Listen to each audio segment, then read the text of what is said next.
This is Alpha Geek Radio. The following is a production of Galactic Netcasts.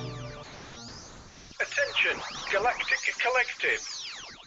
The SciFi Geeks Club is next. Please, stand by. You can take part in the podcasts by providing feedback.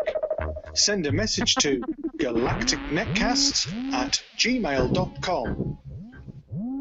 Call the voicemail number at 805-328-3966 or leave an audio message directly on our website, galacticnetcasts.com. We also invite you to join the Galactic Collective. All the information and links can be found at gncasts.com/Galactic Collective. That's gncasts.com/Galactic Collective. Now, without further ado, hear ye, hear ye!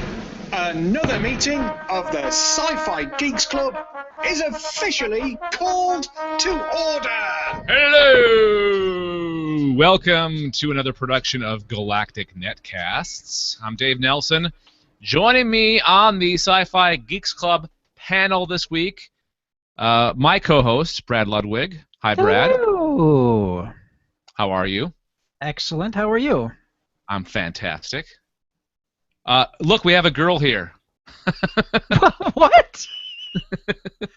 A guest is a former guest. Welcome back to the show, Amy Frost. Hi, Amy. Hello. How are you? Everybody's cool?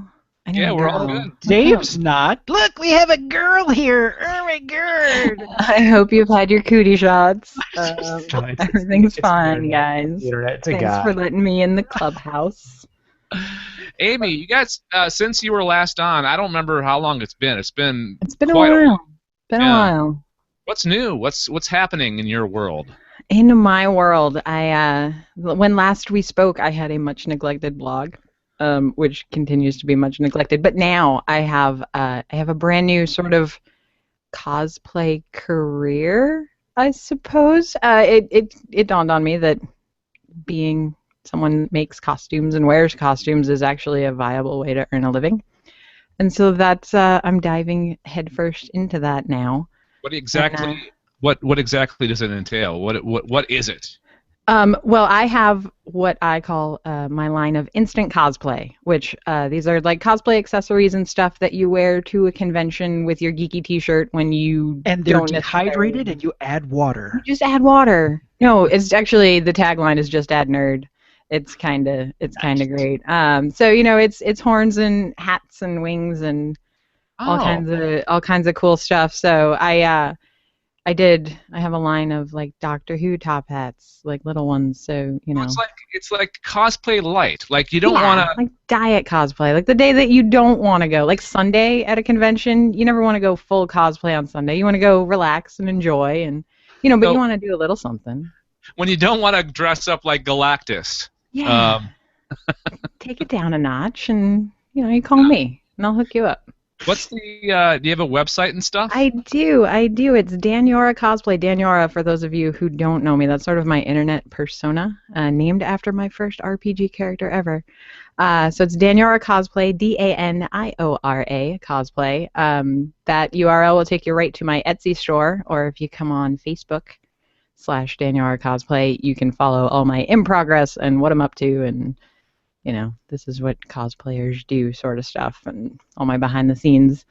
And it's kind of awesome. I'm very excited. That's about to ramp up really big in the next couple of weeks. So okay, well, we're striking while the iron's hot. Then we're getting it before exactly. You really ground floor before I'm a big deal. Also, you're co-host with JF Dubois of Overwatch. Yes, we do the Overcast podcast. Everything Overwatch.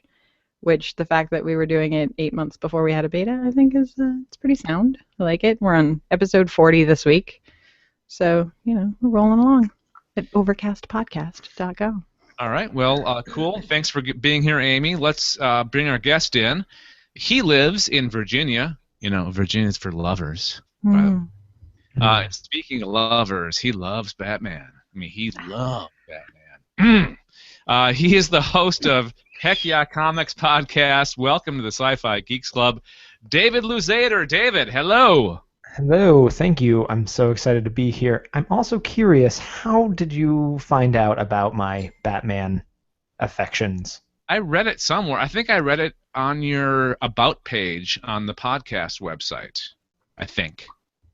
Man, Is that I wrote that too. That is correct. Do you still love Batman as much as you did when you wrote that?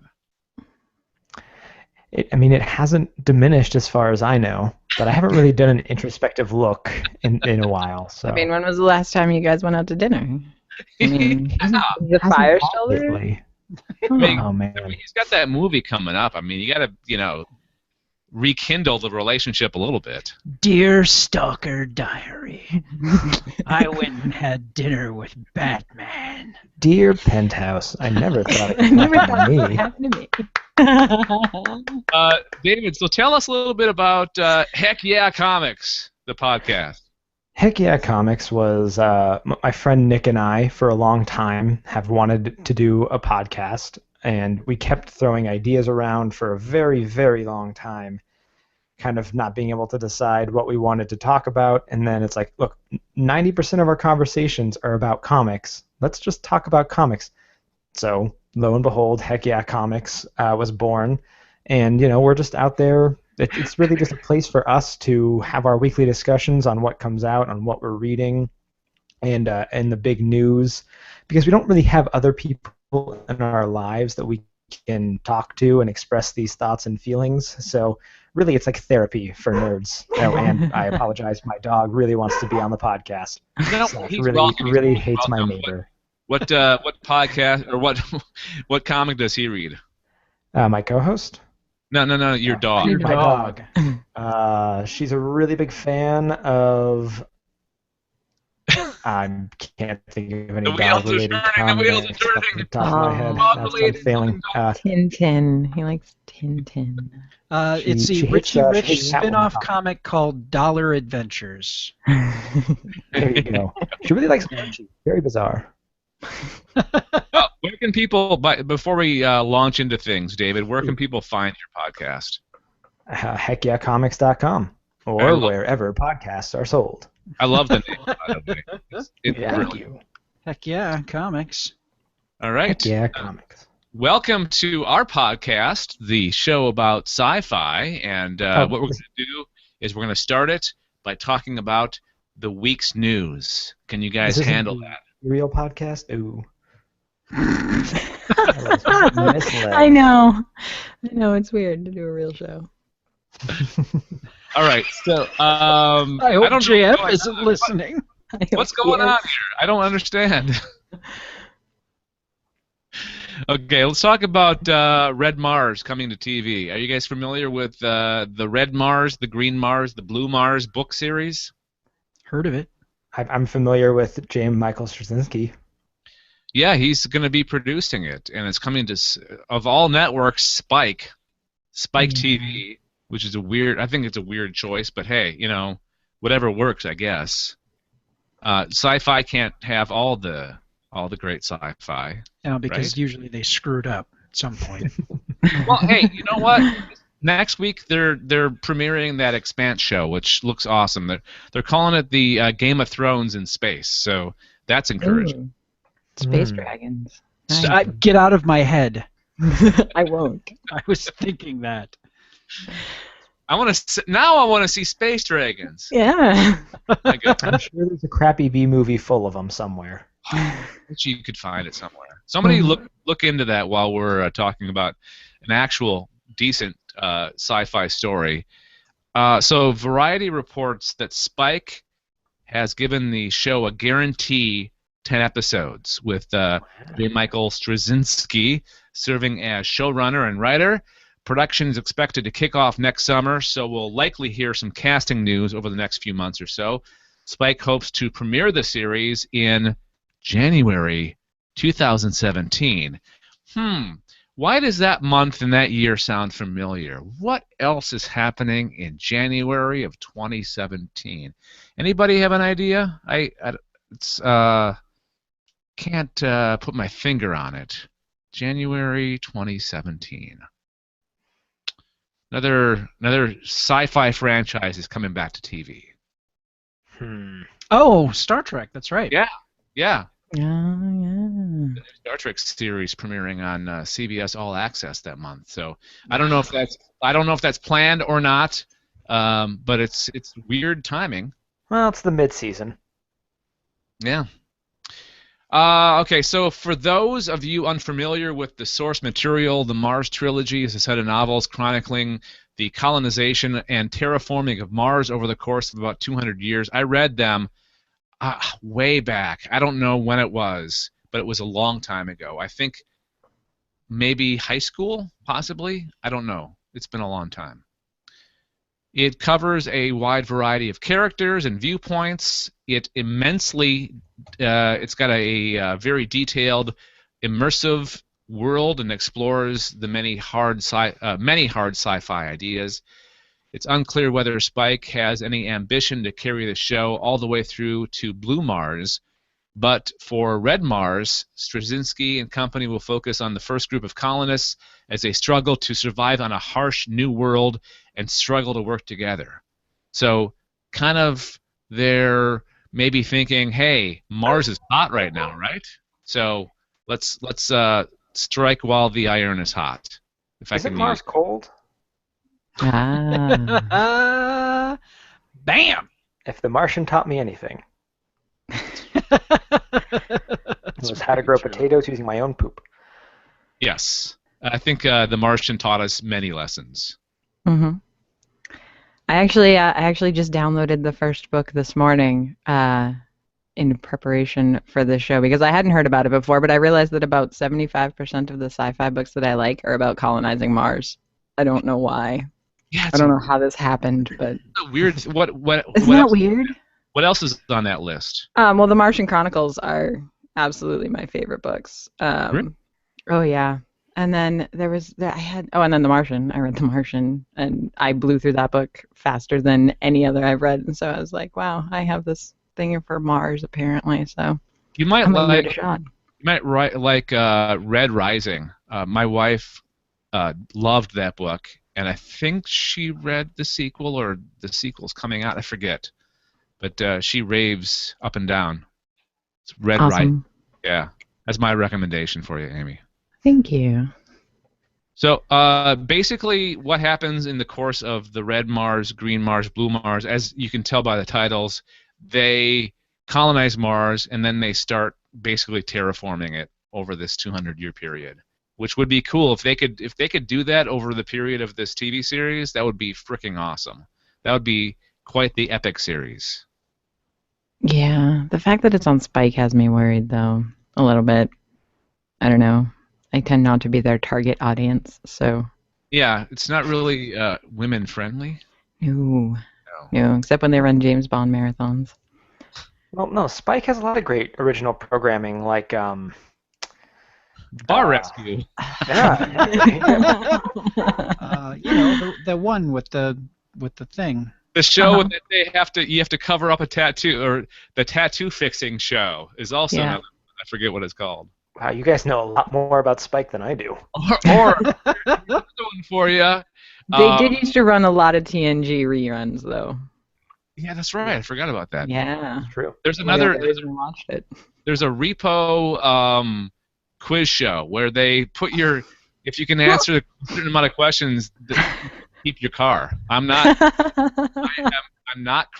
That's serious. I mean, it's stupid, and I also love it. See, so that's why I'm worried. I'm worried about that.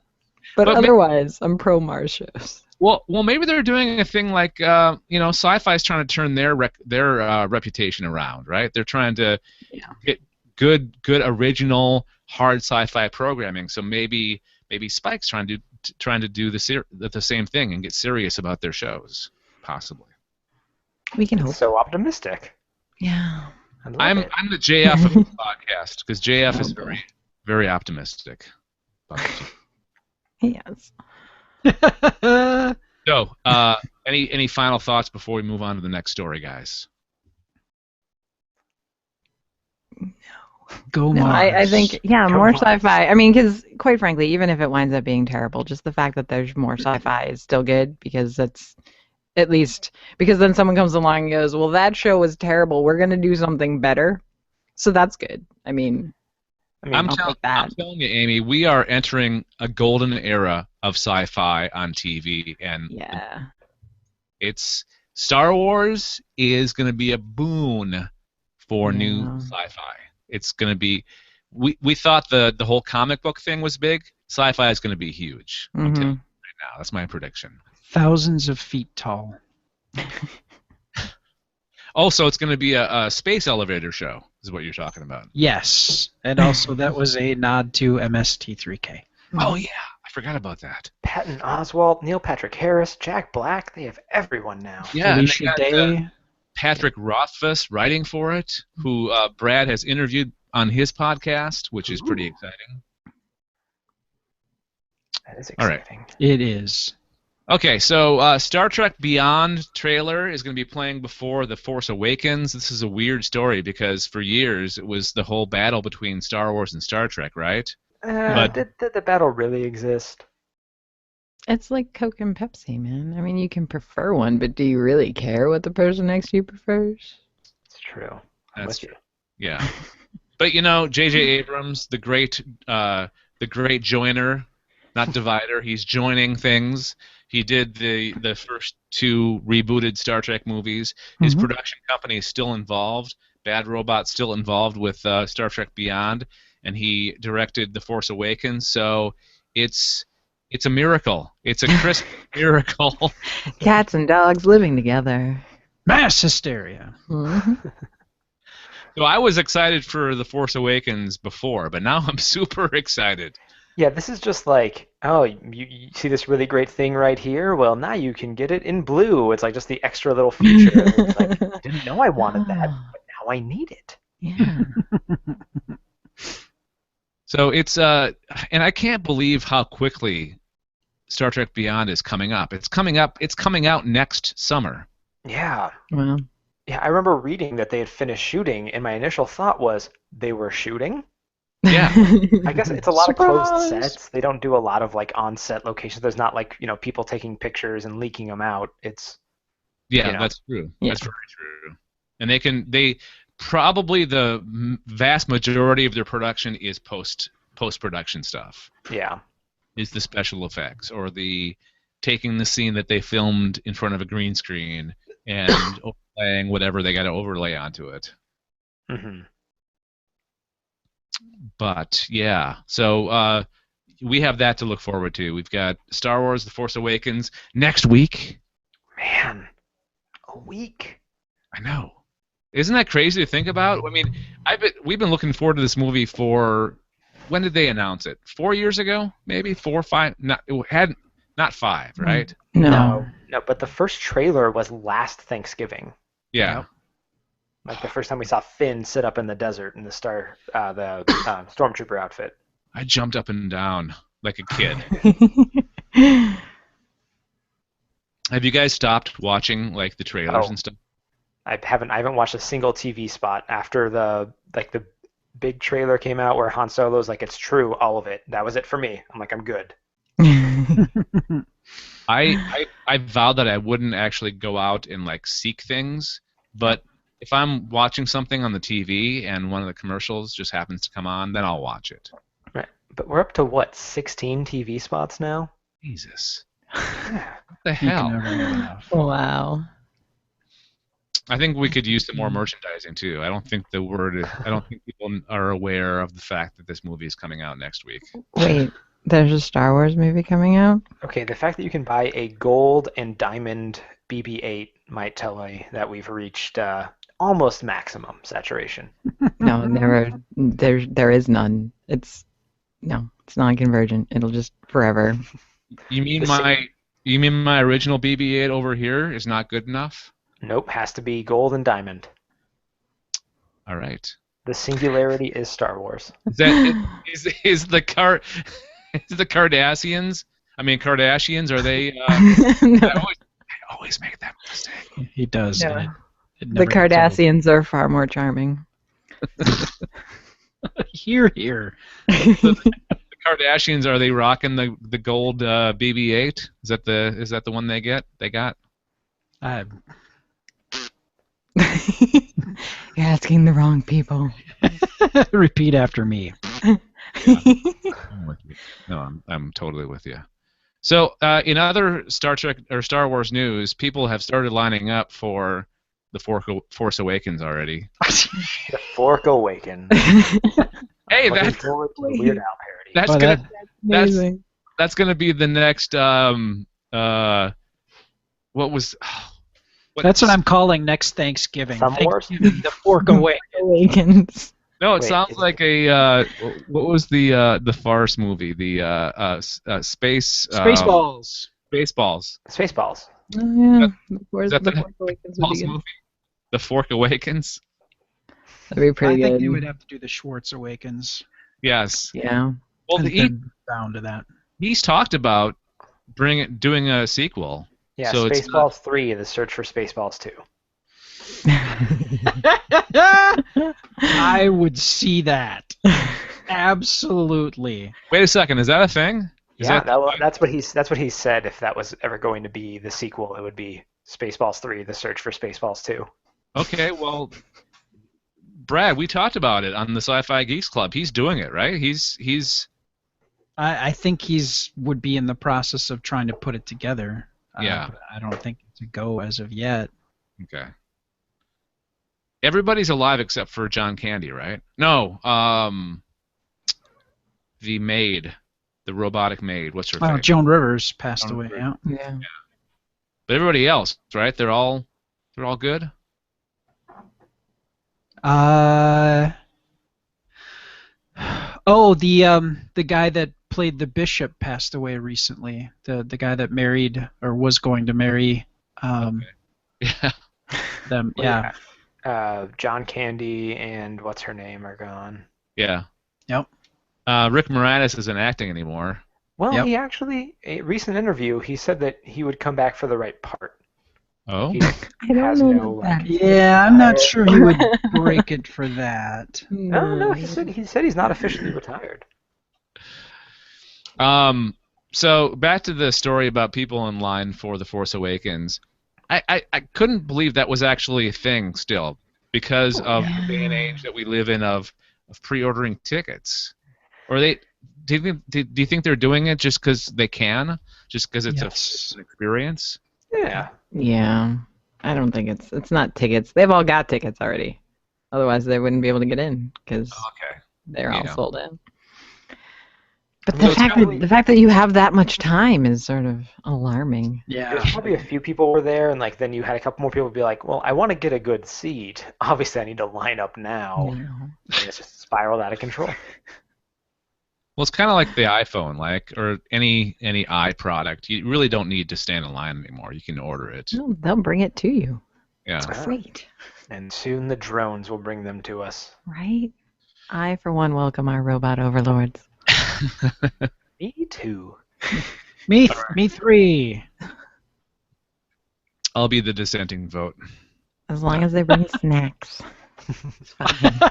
As long as they bring Snacks and an snacks. iPhone. Yeah. All right. It's fair enough. Fair deal.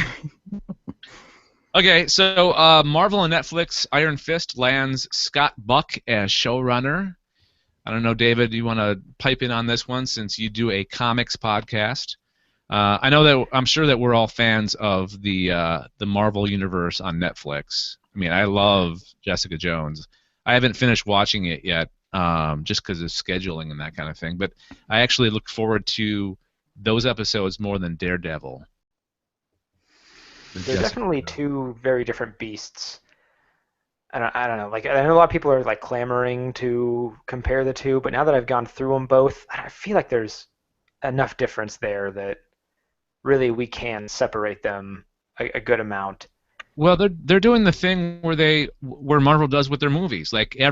Almost every single Marvel movie is a comic book movie disguised as, or like a heist movie disguised as a comic book movie or a political thriller. thriller. Yeah. Yeah. So I think they're kind of And- doing the same thing with their Netflix shows. Well, I mean, I think I can't remember if it was Joss Whedon or somebody had mentioned that you don't do a superhero movie about superheroes. It needs to be something else. Otherwise, it becomes cartoonish. You know, Mhm. there needs to be a solid reason. There needs to be a solid framework, and have these characters interact, but not have it be necessarily that, hey, we're superheroes and we're hanging out doing stuff. That doesn't work. Meanwhile, at the Hall of Of Justice. justice. Do you think that's why maybe Avengers: Age of Ultron didn't do as well as other Marvel movies? No. I mean, if it's hard to say. I mean, it was an entirely different structure. It felt entirely different, but they were trying to accomplish so many things. You know, we had to get Vision in there. We had to explain Ultron. We had to, high stakes stuff, and we introduced Scarlet Witch, and there was so much going on that really needed to be like a 3.5-hour movie. I think they could have crafted the story a lot better, and really the villain a lot better. That's one thing that MCU has really been disappointing on, is the villains or their treatment of them. Like Kilgrave, I think, is one of the best villains that we've encountered in the MCU. Yeah. And he's off in the Netflix universe. You know, if you look at the movies, it's like, well, we have Loki, but I personally am I'm good with Loki. We've done that. Everyone else they've killed off, or which is so inconsequential. It's like no reason to bring him back. Well, we have what's his face to look forward to in the final Avengers movies, right? Oh, Thanos. Thanos, yeah, because he's been in the in the post credits for how many movies now? Oh man. Who's playing him again? I forget. What's his name? Josh Brolin. Yes. He's such a good actor. I can't wait to see his portrayal of him. Well, have you seen Jonah Hex? No. Oh, don't. Okay. So I'm excited about Thanos, but they are expecting us to care a lot more about him than they've given us reason to. Really, if you look at the movies, he has stood up from his chair or sat in his chair and had 2 lines of dialogue. And they're like, the great big threat. And I'm like, why? He put on a glove at the end of the last movie. Josh Brolin was like, bring in the checks, Marvel. Right. I mean, they could have showed him, I don't know, do something really badass in Guardians of the Galaxy, like snap somebody's neck really easily and be like, oh, okay, this guy's awesome. Instead, it's just like, he's purple. In the next movie, watch Thanos tap dance during the post credits. That I would. Thanos makes an omelet. I think one of the hardest things that they're going to have to overcome with Thanos is he's an obscure villain to anybody who does not or has limited contact with Marvel Comics.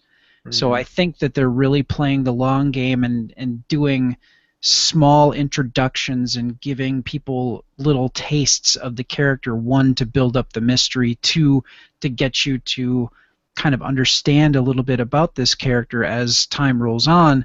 And then 3, once you get to the point where he's a major player, you can't do Thanos within a 2-hour movie. There's so much to that character, and well, it really depends on what they're going to end up doing for MCU versus the comics. But Well, you also have part 1 and part 2. Yeah, Mm-hmm. no, very true. In which There I was a believe. I was going to say there was a story this week that the Defenders may or may not be in the final Avengers movies. I hope they're not. Let them off on their own thing. Yeah. But my theory is that Thanos will kill somebody, one of the Avengers. My theory is Steve Rogers. At some point in Infinity War Part 1 to establish, look at how bad he is. He killed one of the major heroes. Yeah, you almost have to, right? Yeah. Yeah. Let's get back to the story real quick. So there was rumors going around that they weren't going to do an Iron Fist show. Yeah. Now it's back on again. It's going to be Scott Buck, who served as executive producer on Dexter and a producer on 6 Feet Under. And that will wrap up all the shows leading up to the Defenders series. Do you guys want to, one of you, David or Brad, do you want to describe, or Amy even, want to describe the character of Iron Fist, what he's all about? I'm actually not super familiar with Iron Fist, so if someone else is better acquainted, feel free to do so. Well, he's a mastery of Kung Fu.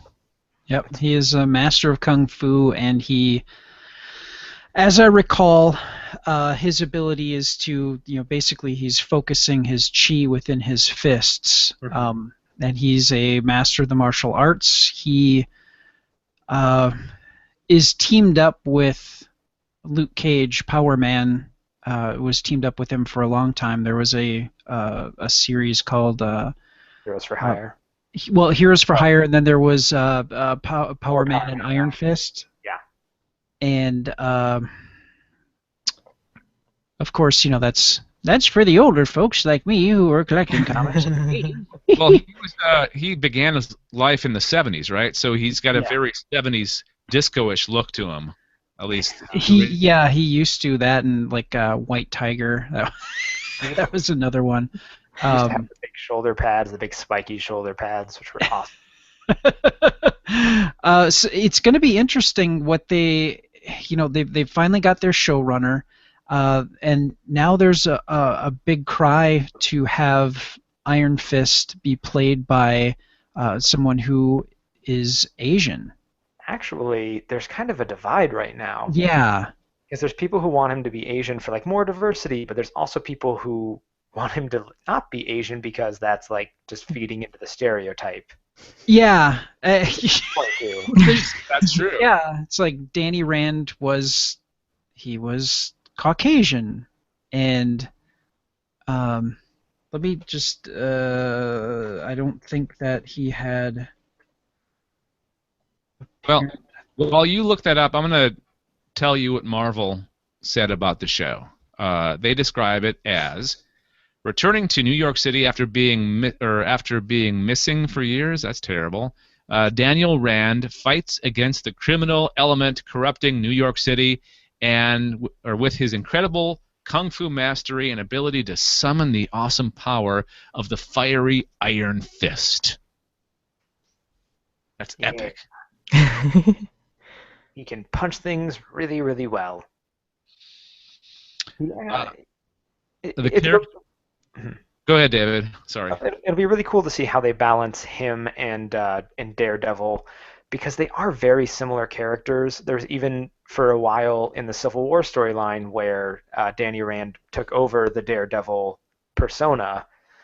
So just having these two characters that are fairly similar and take on fairly similar enemies and elements, just how they treat them. I would kind of like, actually, if Iron Fist wasn't as dark as Daredevil was, which I know Netflix has been their dark playground to go get their moody angst feelings out, but well, I have a prediction about this show. I think they're going to cast an Asian person for this character, and it's going to have a different feel than both Jessica Jones and Daredevil.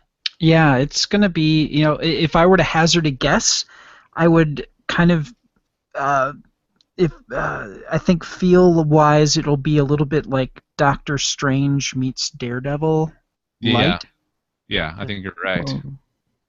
Because there is a bit of mysticism, and he comes from a mystical kind of a foreign, kind of like a Shaolin temple, sort of Tibetan, sort of out of the way place, this sacred city. So yeah, it'll be interesting to see what they do.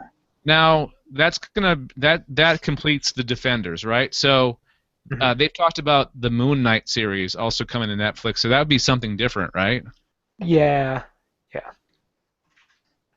But it would also be in the Marvel universe, so they could Yeah. interact if they wanted, I guess. Yeah, he's like Mystic Batman. Hmm. Yeah. Yeah, there's been a couple times where they've gotten him really close to the Batman. Like there's like a few covers or even just like rips off of old Batman. Yeah, yep. He's really badass still. We're lazy this week. Let's just kind of copy one of their covers and tweak it a little bit. We'll be fine. Good artist copy, great artist steal. Did you find what you were looking for, Brad? Yeah, both of his parents were. They look like they were both from America, actually. Pretty sure they're both white. Yeah. But this is for both the Marvel and the DC universes on TV and in the movies. They change things all the time, right? Yeah. Yeah. Yeah, no matter what they do, they're going to be wrong, so they should just make a choice. Right, you're not going to make everybody happy. Someone's going to be angry. Exactly. So just pick one. Make him a Cockney Brit. That's what they should do. Yeah, I would watch the hell out of No, just go out and make him angry Scottish. Yeah. Just go. If you're gonna do that, just go full bore. That would be awesome. Go big or why go isn't home. is there a good British superhero? I know that the Brits have their own superheroes and stuff, their own comic books. Union But is there Jack. one? Britain. What's that? Yeah. No. Squire. Yep. And you mentioned Captain Britain, Union Jack. That's what they need to do. They need to bring one of those characters in. We need some British flavor into our superhero shows and Oh movies. man. Can we get Jason Statham for Iron Fist?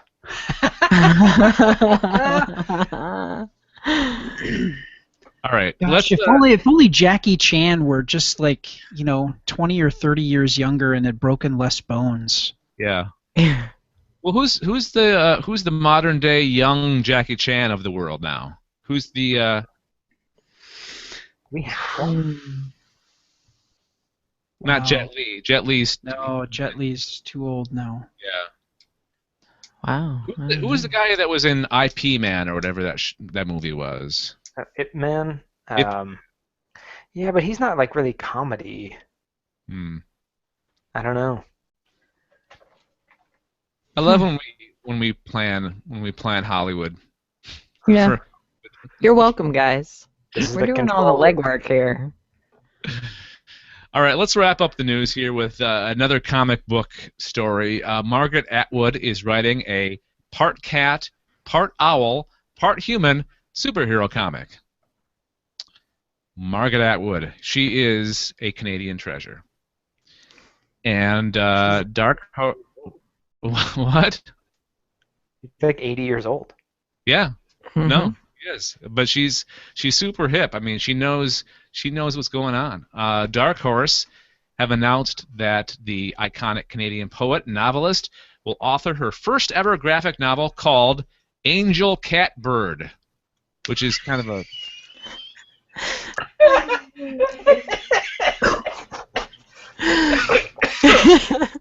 And we've killed Brad. I'm sorry. doesn't that sound like something that like Stan Lee back in the 60s would put together? Yeah, that's what I was just thinking. Absolutely. Absolutely. It would This run to is the on 70s, someone's we would never talk sketchbook somewhere. It's a cat. It's a bird. It's Catbird. Excelsior. Mhm. From the people who brought you Stiltman and Hydro Man and Sandman. So many mans. Maybe we do something else? I don't know, a bird? All right, but not like a bird. Like a cat bird? Yeah, I'm in. That's it. Oh, there was a. But it's going to be like a hero, so throw Angel at the front of it. Done. Yes. Ship it. Ship it. We're done. We're done here. There was a really great comment. Like, I'm really disappointed we didn't call him Captain Meowl. Oh, there it is. There. Oh, thank you, Internet.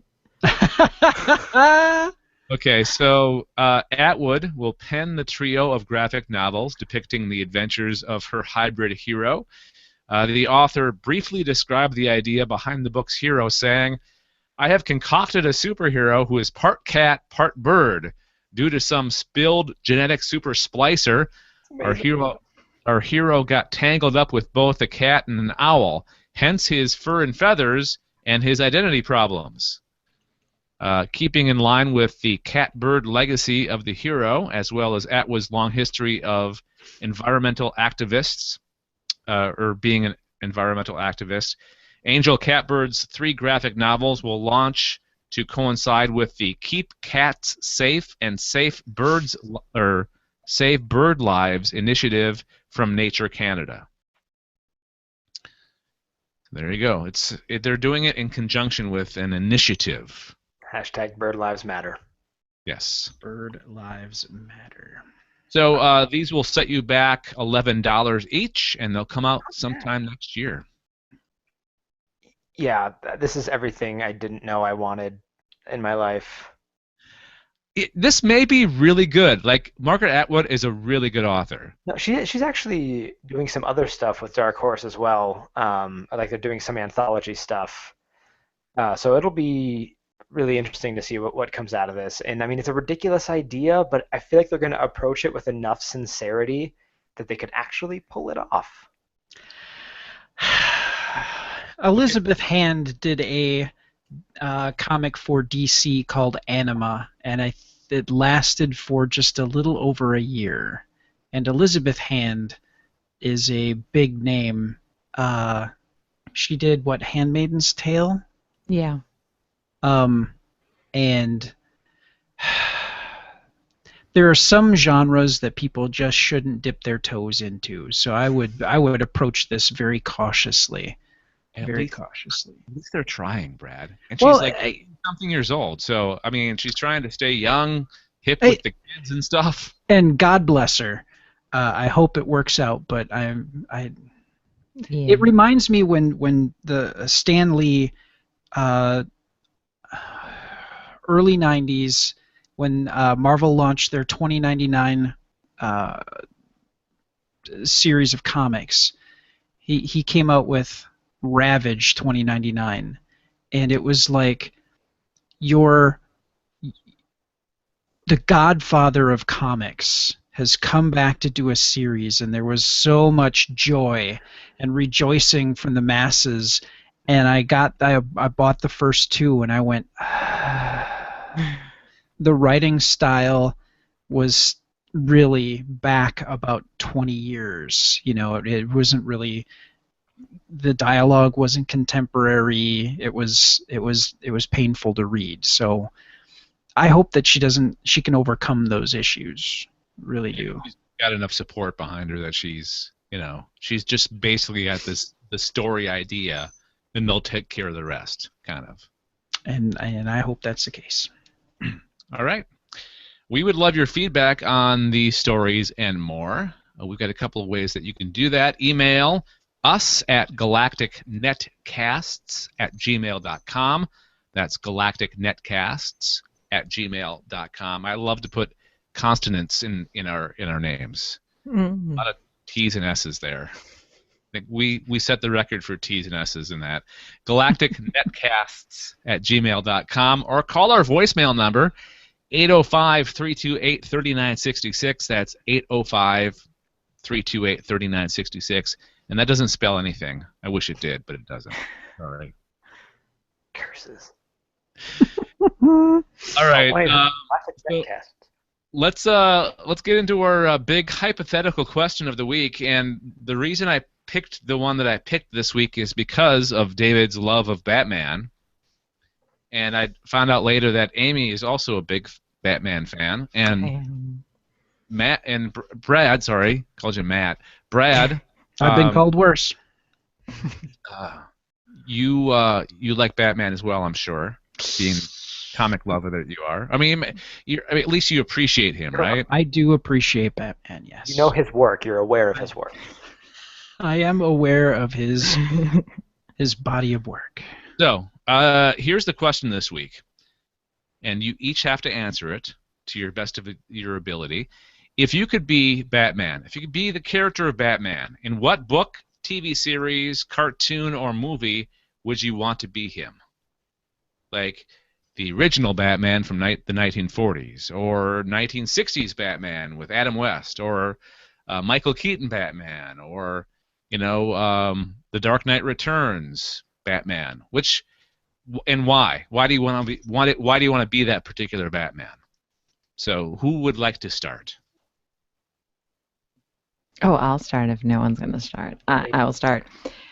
So, as many people know, I'm a fan of vintage. It's sort of part of my whole gig, and I have to say that being Adam West's '60s Batman is absolutely where it's at. I am addicted to that show. I absolutely love everything about it.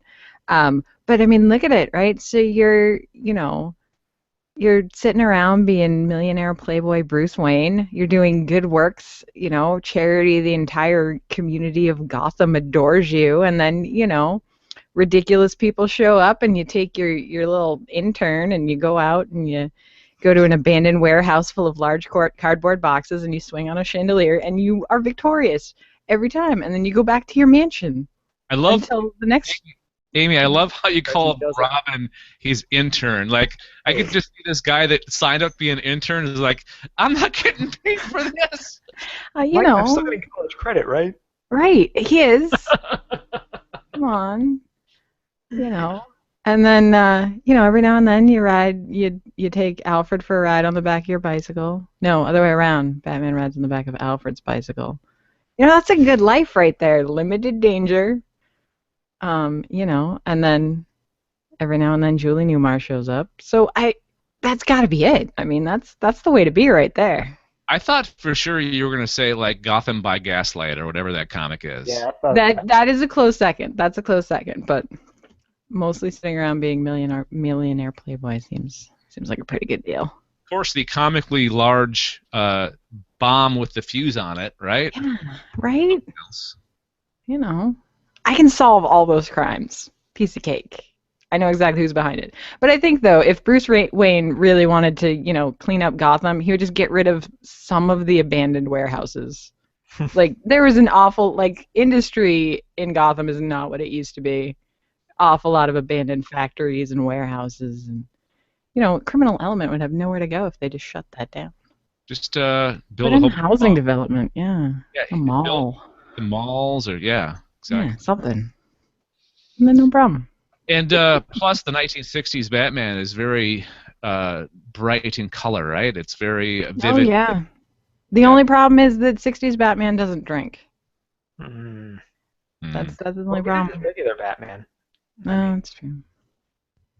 I mean, right. Good choice, Amy. I like that. Thank you.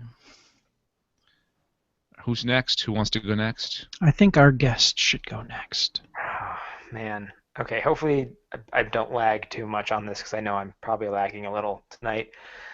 I have been agonizing over this question all day, running through every iteration of Batman I know, trying to decide. It's really kind of come down to two, and the one I'm going to go with is Grant Morrison's Dick Grayson Batman. So for a time, Bruce Wayne was not Batman, and the first Robin, Dick Grayson, took over the mantle, and he had at his side Damian Wayne, who is Bruce Wayne's son, as Robin. And this gave a very interesting dynamic where you have a Batman who's very quippy and flying around and being kind of the lighthearted banty one, and then you had a broody Robin who was very extreme and very harsh on the criminal element. And it was just so much fun, and it was just a fun take. And I really like the character of Dick Grayson. I love Bruce Wayne. There's lots of really great Bruce Wayne stories, but there was something about that storyline that was so special and so great, and probably because they introduced Professor Pig, who is so creepy and gives me nightmares. But seeing those two take him on and kind of redefined the Batman and Robin relationship has always really stuck with me. And it just seems like it would be a really great time. Plus, I'd be written by Grant Morrison, which means my stories would be just completely insane, off the wall, drug trippy, and you can't not have a great time in that world. Cool. That's a great answer. What year did that comic come out? So Dick Grayson was Batman for a few years in the 2000s, up into the New 52 reboot. So Okay. that was what, 2013? No, that was actually 2011, I think. I forget when. There's been like 2 reboots essentially back to back, and it's very confusing. It was when the New 52 actually like happened. Dick Grayson was actually only Batman for a couple of years. So like really in comic book speak, that's less than 50 issues, give or take. Is that Grayson book still going on? Yes, and it's great. I hear good things about that. Oh, it's so great. So he's just Dick Grayson. He's not Robin or Nightwing in that, right? Dick Grayson, super spy / presumed dead. Nice. It's a great concept. All right, Brad, it's up to you, man. I'm gonna have to go with Batman the Animated Series. Batman. That's a classic. The noir aesthetic, it has almost a timeless quality to it. You know what I'm saying? A lot of the architectural designs are kind of based in the 30s, but you know, the vehicles have kind of a 1930s, 40s-ish feel to them. There's so many wonderful things that went on art-wise, but Paul Dini's writing too was just spectacular. Yes, there were other writers too, but I mean, he was kind of the showrunner and kind of overseeing things. And what he did for Batman and introducing that to a whole new group of people. And I was watching this when I was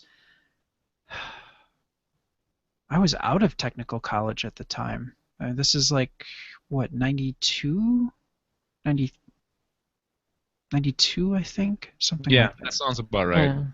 Yeah. So I mean, there's so many wonderful things going on with it, and it wasn't necessarily a kids show. There were so many wonderful things, and what they did to Mr. Freeze and actually made him a interesting and almost pitiable character.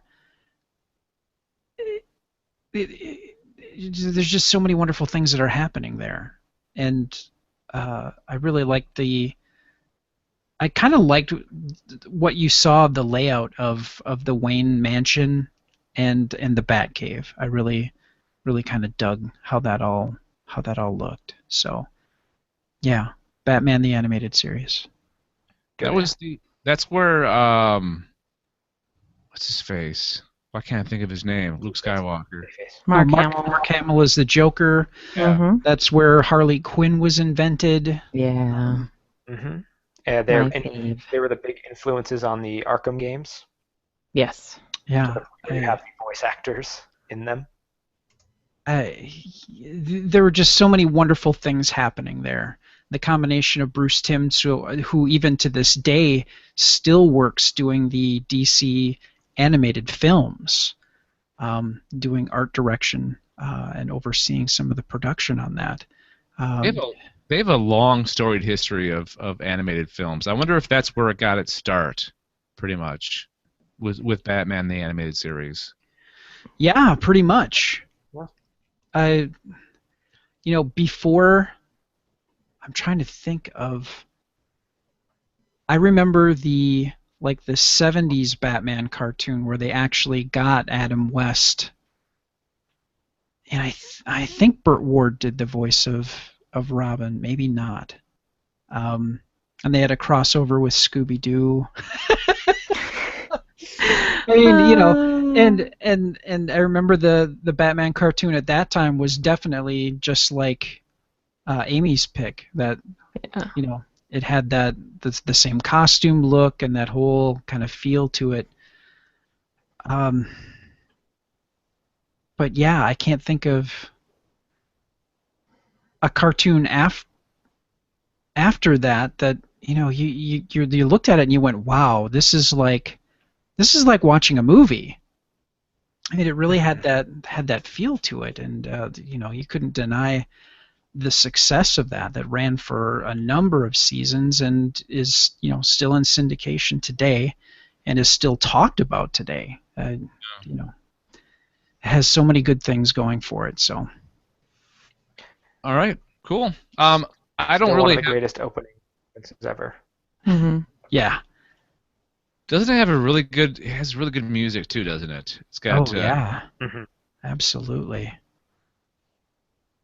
That whole orchestral opening sort of a thing, and just that dark and broody feel, but yeah, so awesome. Do they use the Batman from the 90s, the live action theme song for that show, or is it something else, something different?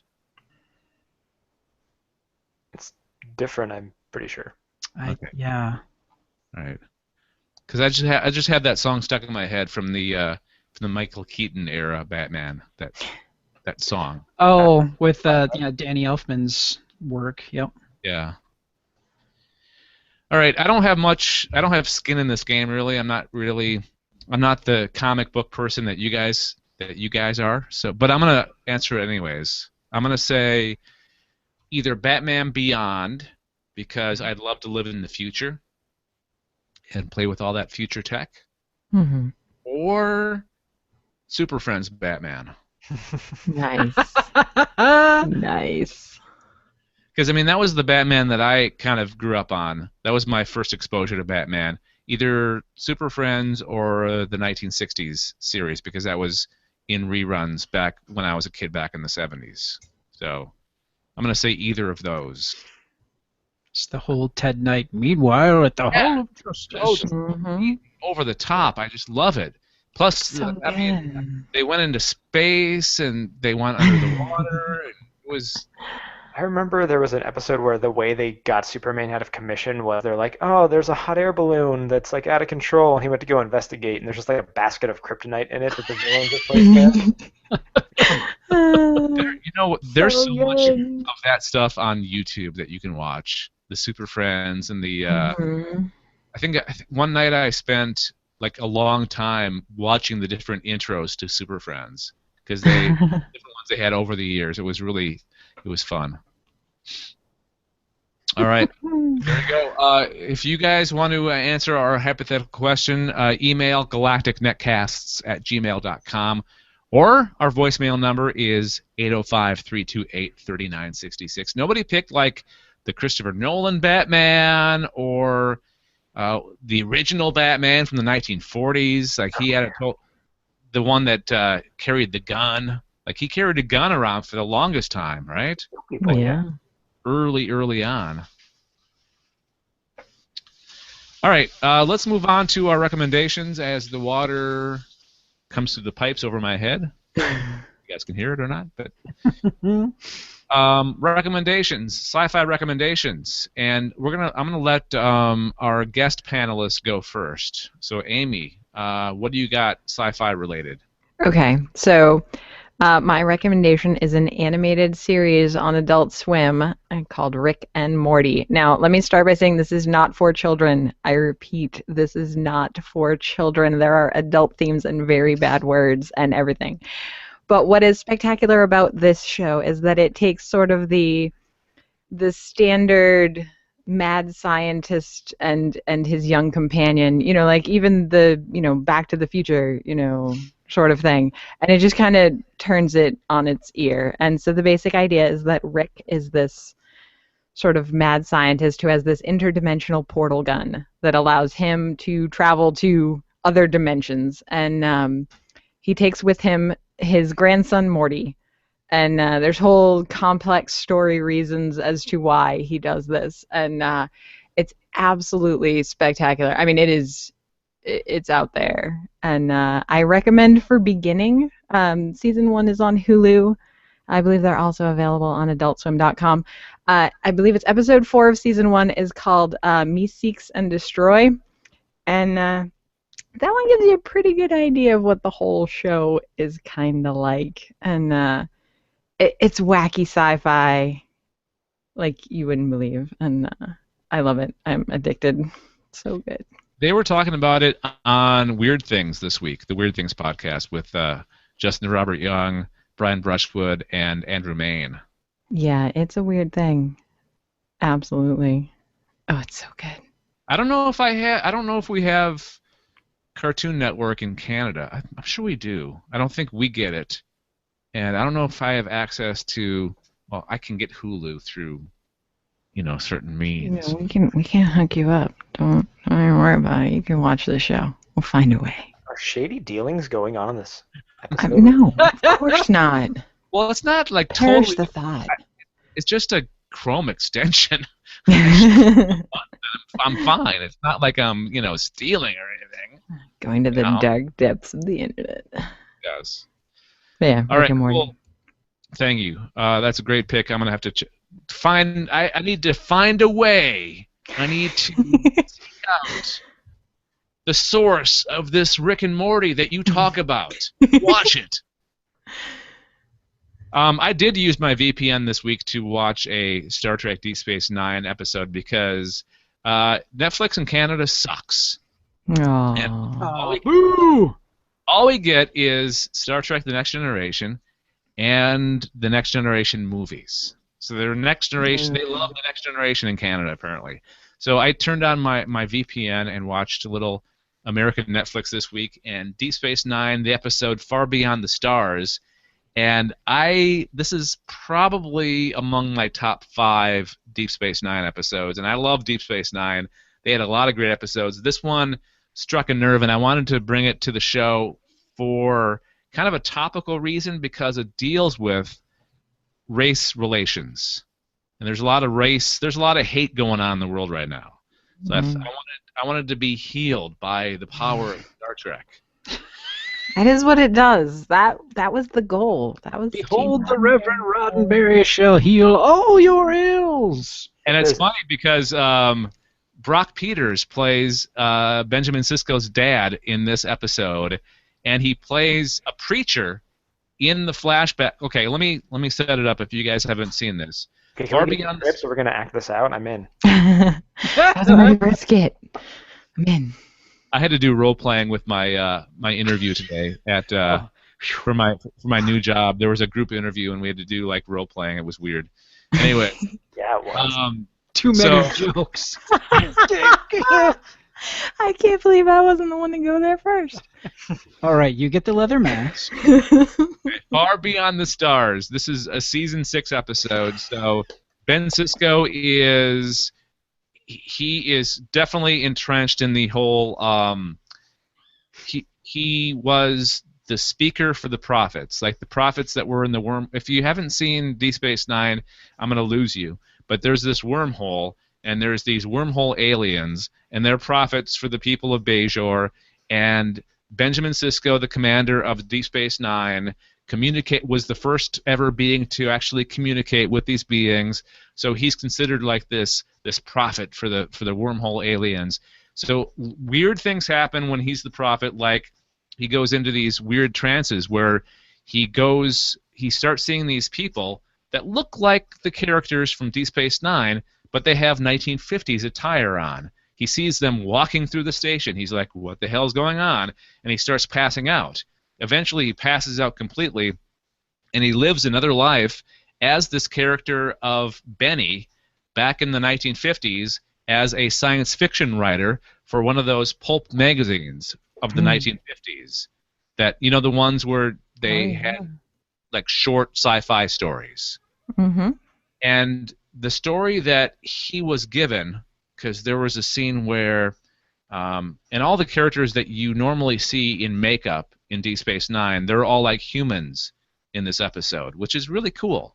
It's really cool to see the guy that played General Martok as just a guy in the 1950s, or like Quark as just a guy in the 1950s. It was really cool to see that. But they handed out these story ideas, and the one that he picked was of this space station. And he wrote the story of Deep Space Nine as this character of Benny back in the 1950s.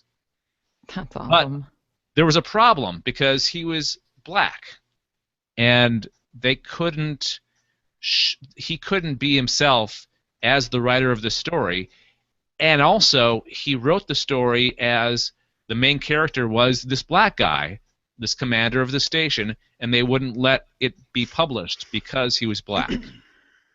And then there was another part of the story where he was beat up pretty severely by police officers in the city. I think it was supposed to be New York. So that's kind of very relevant to this day and age, unfortunately. But it turns out fairly nice at the end. Although, no, he didn't. It didn't, because he ends up going to an insane asylum. But anyways. But there's a message there that we all learned from this episode. So I recommend it. It's Far Beyond the Stars, Star Trek Deep Space Nine, Season 6. Go watch it. You'll feel better about the world. No one lived happily ever after. Yes. If you're lucky, yes. Okay, so I don't see that Brad or David have any recommendations, and that's fine. Did you guys have a last-minute inclusion in this, or no? I really haven't had I'm still catching up on my grading from this semester, so I really haven't taken the time to consume anything sci-fi, really. Damn you, Ludwig, you and your jobs. No, that's fine. Dave and I'll carry the episode, whatever. Don't worry about it. Oh, and there it is. All right, Frost. I see how it goes. David, what have you been watching on TV lately? Is anything good? It doesn't have to be anything sci-fi. Just. Well, no, I have a sci-fi recommendation. Oh, you do? Okay. Oh. Okay. No, I'm sorry. I forgot to put it into the document. Well, lay it on.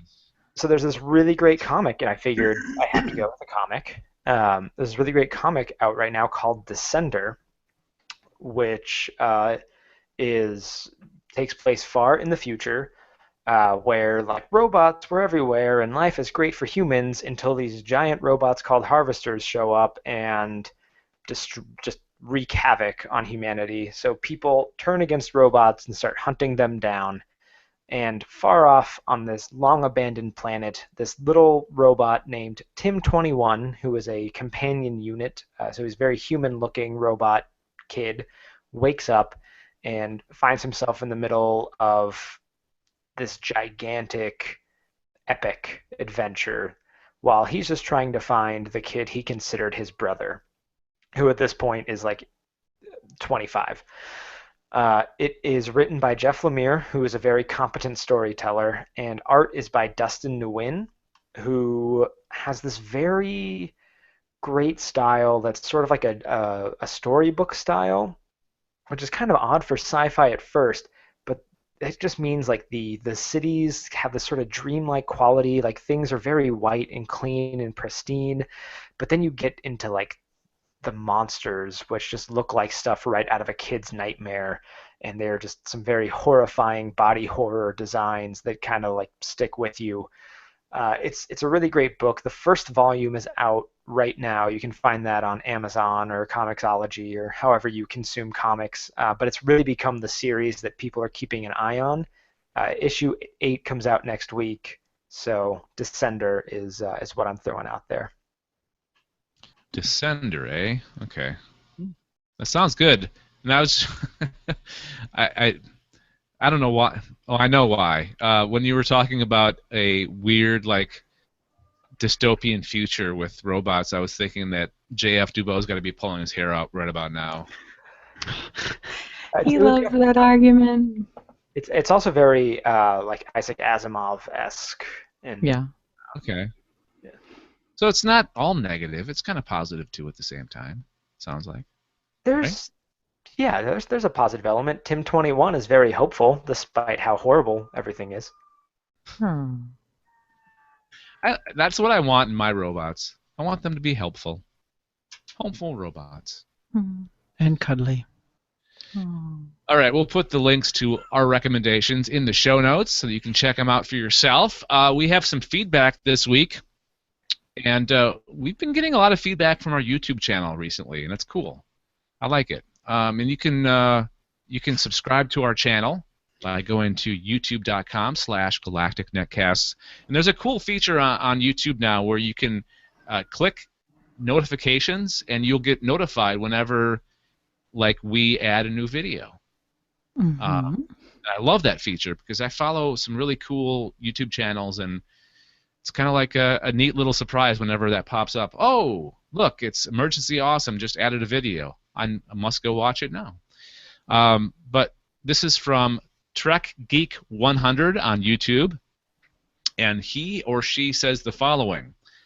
I look forward to the Sci-Fi Geeks Club each week on YouTube or tune in. Big fan of Brad Ludwig. Brad, you need to change your last name to Ludwig. I do like that. That was pretty good.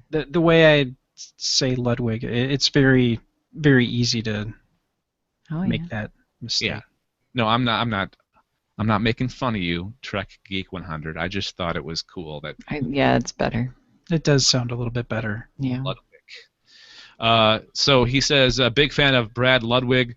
Of all the podcasts I listen to, the Sci-Fi Geeks Club is the best. So thank you, Trek Geek 100. It's very kind of you. Yeah, especially calling out Brad. That's awesome. Yeah, that's I do what I do. That's all I do. Hey, you're the core of this network. I am not the core of this network. Yeah, you are. I am not. Yes, I'm the boss, and I'm saying you're the core. Damn it! So shut up. All right, I'm the core. All right. Okay, so if you want to leave a comment on our videos, again, follow us on Facebook or follow us on. My dog is freaking out upstairs. Brad, do you want to tell them where people can comment and all that stuff? Be right back. I'll tell them where they can go. There for comments. You can email. You can tell us where to go by emailing us at galacticnetcasts@gmail.com, or we've got a number. We've got a number you can call or text, and that number is 805-328-3966, and rates may apply if you text that number. But it's a great way for you to get in contact with us and tell us what you think about the show. You can also go directly to gncasts.com, and in the lower left of the website, we've got this awesome WordPress plugin. You click this thing that says leave a message, and if you have a microphone attached to your computer, boom! You can leave a message right there. It shoots us an MP3 and an email, and you're good to go. So let us know what you think. You can also find us on iTunes and Stitcher. I don't know if we mentioned that earlier. No, we didn't. Yeah. Sometimes I don't pay attention while we do the show fully, and I know even listeners don't. So, hey, if you like what you hear, you can leave a review. 5 stars, 4 stars, whatever you think we've earned from what you've heard. And just leave a little message, what you like, what you think we could improve upon. Constructive criticism is always welcomed. And yeah, that's pretty much it. That's how. And go to the YouTubes. Yeah, YouTube, and we also have other shows.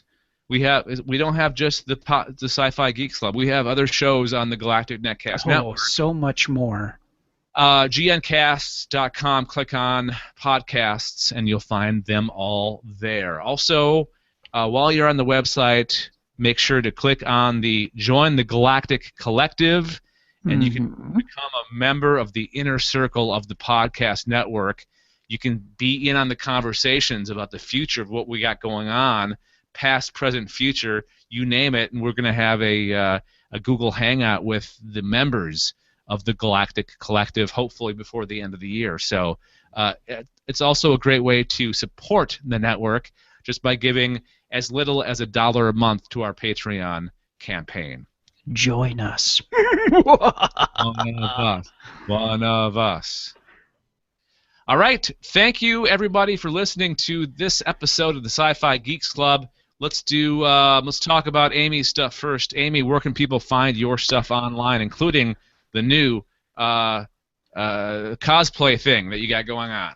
All right, the easiest place to find all of my cosplay stuff is my cosplay Facebook page, facebook.com/Daniora Cosplay. That is DANIORA Cosplay.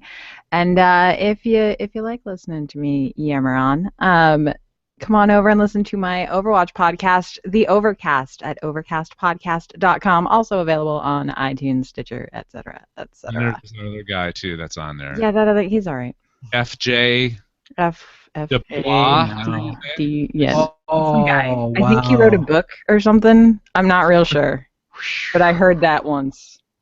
JF, I want you to know I was not a party to that. I'm just a guest. He knows where this is from. David Luzader, thank you for being our guest this week.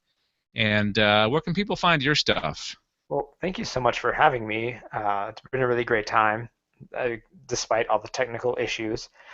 But people can find the Heck Yeah Comics podcast at heckyeahcomics.com. We are, we're just doing this for fun, but we want to have more voices join in. So please go over there, give it a listen, shoot us an email, some feedback. You can also just follow me on Twitter. My Twitter handle is DAVLUZ, so the first three letters of my first and last name. And I tweet whatever I feel like. I can't promise it's going to ever be topical or stuff you'll care about, but it'll be tweets. Tweet all the tweets. That's 140 characters or less. That's pretty much the core of Twitter, anyways. Just tweet whatever you want. That's what it's there for. Hells to the yeah. All right, David, thank you very much. Thank you, Amy. And I am Dave Nelson on behalf of Brad, Corey, Matt. Bye, Deb. Who else? Anessa, Gregor, JF. We will talk to you guys next time. Okay, bye. All right, recording's done. Hang on. I need to get us back. Well, number one, let's stop the